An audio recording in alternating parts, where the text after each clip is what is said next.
इन जो गुजरों की जो भूमि गई है उस बांध क्षेत्र में, वो 43 परिवार हैं। कभी भी पानी को लेकर उन्होंने धरना प्रदर्शन, कोर्ट कभी कचहरी कुछ कहीं नहीं गए। और ये 20-20 दिन के लिए 3 बार खुलती। एक बार के खुलने से एक खेत में 2 बार सिंचाई की जा सकती। आरक्षण की मांग को लेकर रेल भी रोकी, सड़क भी रोकी। तो मूंछों का सवाल है, अब घुटने के बल ला देंगे मतलब सरकार को। अभी इस वक्त हमें कुसाया गांव में, और कुसाया गांव के पास ही खंडीप में किसानों की महापंचायत जारी है।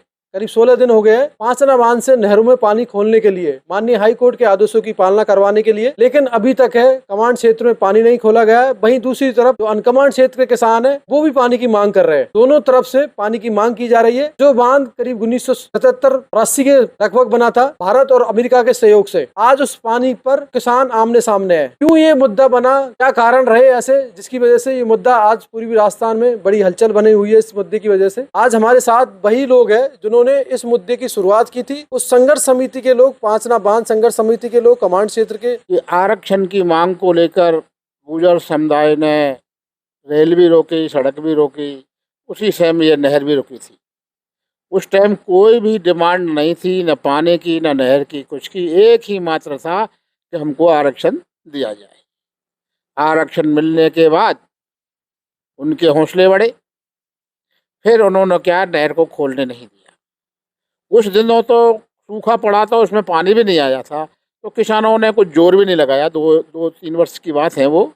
उसके बाद जैसे ही पानी आने लगा बांध में, किसान सचेत होने लगे, कमांड एरिया के मांग करने लगे। लेकिन इन्होंने क्या है कि उस पान को रोके रखा कि हमको आरक्षण मिल गया, सरकार दबाव में है, तो इस तभी से ये सिलसिला जारी है। अच्छा, हम जानना चाहेंगे पानी कब तक मिल रहा था किसानों को? ये 6 से पहले मिल रहा था। 5-6 साल खूब पानी मिला है किसानों को। कितने गाँव को?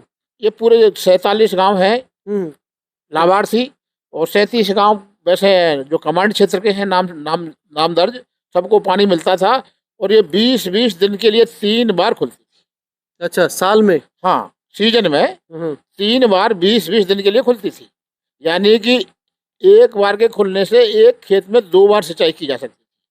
गेहूं करो, चना करो, कुछ भी करो, सबके लिए पर्याप्त पानी मिलता था। बहुत अच्छी उपज होती थी।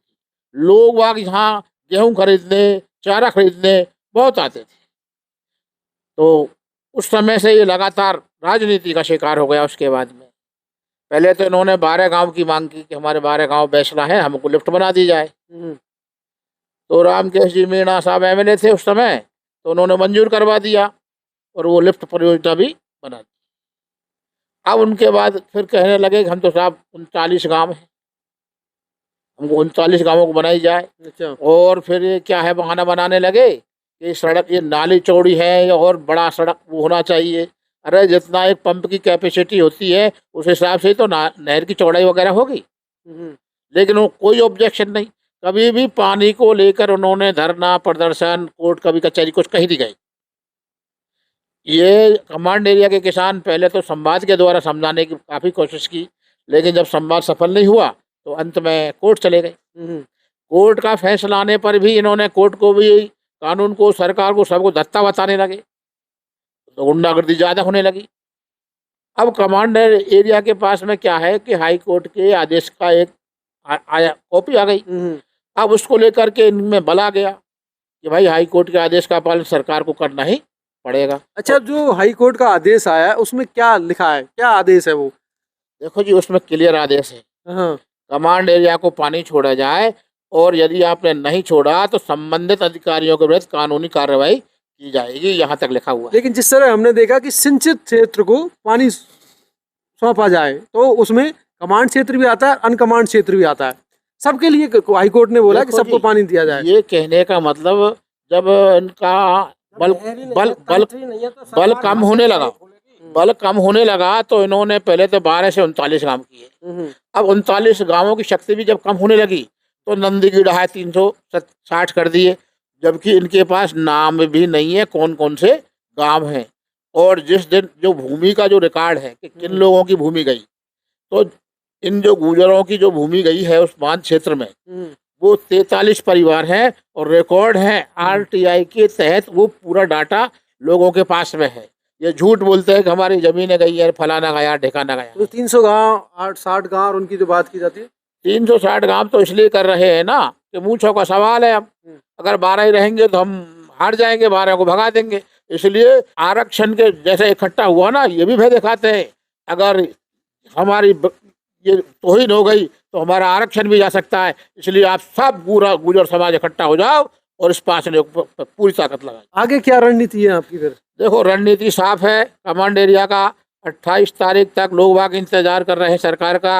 28 तारीख को रेल भी रोकागा और रेवेन्यू भी रोकी जाएगी। भाई गुंडागिर्दी जो सरकार नागरिकों के हित और अधिकार, संवैधानिक अधिकार और हितों की रक्षा नहीं कर सकती, उसको क्यों पैसा दिया जाए? तो बिजली के बिल रोकना है, सरकारी कर्जा रोकना है, बैंकों से अपना पैसा निकालना है। इस प्रकार पूरा इंतजाम किया जाएगा। घुटने के बल ला देंगे मतलब सरकार को, उनको हाई कोर्ट के आदेश का पालन करना ही पड़ेगा। किया जाएगा, घुटने के बल ला देंगे मतलब सरकार को, उनको हाई कोर्ट के आदेश का पालन करना ही पड़ेगा। इस तरह माननीय विधायक जी ने ऐलान किया है कि सबसे पहले मैं रेल के आगे पटरियों पर दिखूंगा, मेरे किसान उससे पहले। तो क्या आप भी सम्मिलित होंगे उसमें? बिल्कुल, मैं तो बहुत पहले से ही हूँ। मैंने एक ही बताया इनको कि अकेले रेल से काम नहीं चलेगा। रेल को तो इधर उधर पास करके भी निकाल ले जाएंगे, क्योंकि गुर्जर आंदोलन हुआ था तो हमने देखा था, इधर उधर से पास की थी। हम पूरा रेवेन्यू रोकेंगे, रेवेन्यू की रोकने की अपील करेंगे, कर भी रोकेंगे। ट्रेड और ट्रांसपोर्ट यूनियन से अपील करेंगे कि भाई जब तक हाई कोर्ट का आदेश का पालन नहीं होता है तब भी आप क्या है कि कोई प्रकार का टैक्स नहीं देना है। यानी कि जहां हमारा दाव लगेगा पूरा रेवेन्यू रोकेंगे सरकार का। और रेल तो हम रोकेंगे और कोई नुकसान हम पहुंचाएंगे नहीं, क्योंकि सारा राष्ट्रीय संपत्ति है, सरकार की संपत्ति हो चाहे निजी संपत्ति हो, कोई भी व्यक्ति बिल्कुल हानि नहीं पहुंचाएगा राष्ट्रीय संपत्ति को। ये हमारा वादा है। और गिरफ्तारी देंगे, अगर पुलिस आएगी तो गोली भी खाएंगे और डंडे भी खाएंगे, लेकिन हम पुलिस का सामना नहीं करेंगे। क्यों? कि पुलिस से हम जीत नहीं सकते। क्यों? पुलिस भी हमारे सैनिक और सिपाही हैं, जितने भी वो किसान पुत्र हैं सारे। और किसान पुत्रों को हम जो जितने सैनिक सिपाही हैं उनको मैं एक विनती करना चाहता हूँ कि भाई हमारी जो मांग जायज़ है, लीगल है। आपको वेतन देता है, पब्लिक देती है, प्रशासन को भी वेतन पेंशन देती है, पब्लिक देती है।